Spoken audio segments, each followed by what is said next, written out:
got the book The Pigeon Needs a Bath by Mo Willems, and I'm going to show you how to read this book with your child and get the most out of reading comprehension. This book explores several different themes: stubbornness versus responsibility, specifically like responsibility with hygiene, subjective opinion versus reality, stalling, procrastination, and the possibility of enjoying unwanted tasks. So let's get into it.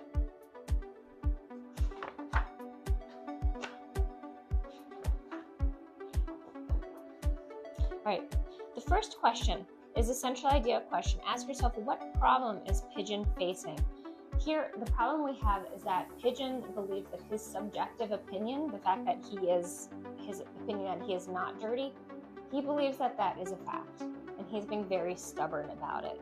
So the problem Pigeon is facing is that he believes that his incorrect opinion is a fact, and he's being stubborn about it. Like, he's dirty, that's a fact, there's no debate, but he's being very stubborn about debating it. Next question gets into character relationships. I want you to ask, who are the other characters in the story? Notice that Pigeon is talking to us, the reader. That always tells you that, like, you, the reader, are a character in the story. Follow-up question, do they make things better or worse for Pigeon? Okay, so it depends who you ask. This is like a point of view thing. If you ask Pigeon, are we making things better or worse? We are definitely making things worse because we're pushing a bath on him. However, in reality, we are ensuring that he keeps responsible hygiene. So in reality, we are helping him. But from his point of view, we are making things worse. Jumping forward. Character development.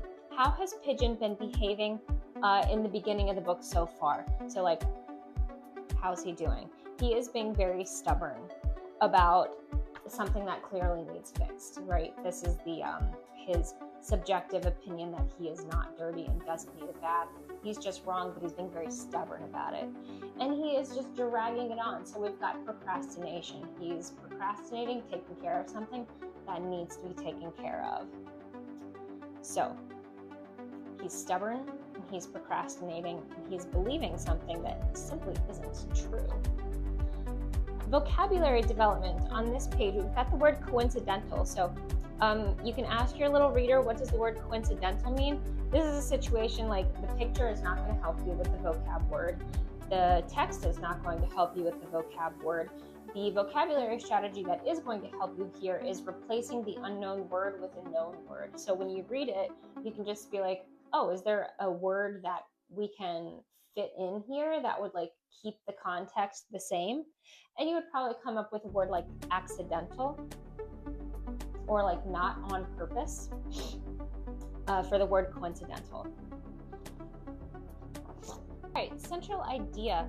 What happens because Pigeon doesn't want to take a bath?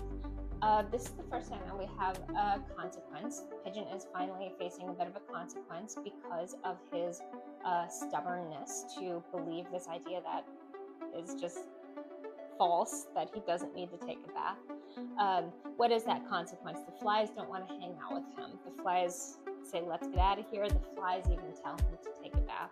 So for the first time, he's getting like a little bit of negative feedback about how dirty he is right now. Okay, character development. How does Pigeon react to the major event, taking a bath, in the beginning, at first? Pigeon is not making this easy. He spends a lot of time preparing for this event that he does not want to do. It takes a lot of effort, a lot of trial and error for him to get the conditions just right for him to take a bath. He is not making it easy. He's venturing into the unknown, but he's being he's kind of being weenie about it. He is not making it easy, and it's just a bath. But he finally gets in. Character development, this is actually the exact same question again. How does Pigeon react to the major event of taking a bath at the end? Of course, he loves it. And this is getting to the theme of like enjoying an unwanted task. There is a possibility that when you finally do a task that you don't want to do, that you might actually enjoy it. In this case, the bath turns out to be completely okay. Last page of the book, central idea. What has Pigeon learned over the course of the story? Now, there's a couple lessons here that Pigeon could possibly learn. I don't know that you would say he learned all of them. He definitely learned that he enjoys baths. So that is good. Do I think that Pigeon learned the importance of taking responsibility for hygiene? I don't know. Do I think that Pigeon was convinced, like, okay, yeah, I was pretty filthy, I needed a bath? I don't know. I mean, the flies convinced him, but he never says anything, so hopefully he did learn something about the responsibility of hygiene, that he needs to take baths more frequently.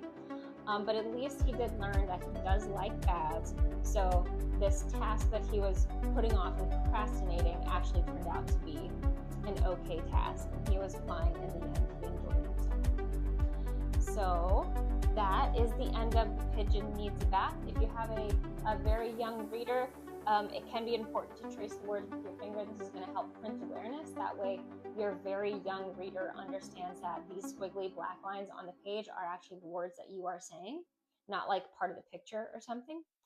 And thanks to Tversky and Burke for help with all the Common Core aligned questions that we talked about. And I hope you have a lot of fun reading The Pigeon Needs a Bath with your child.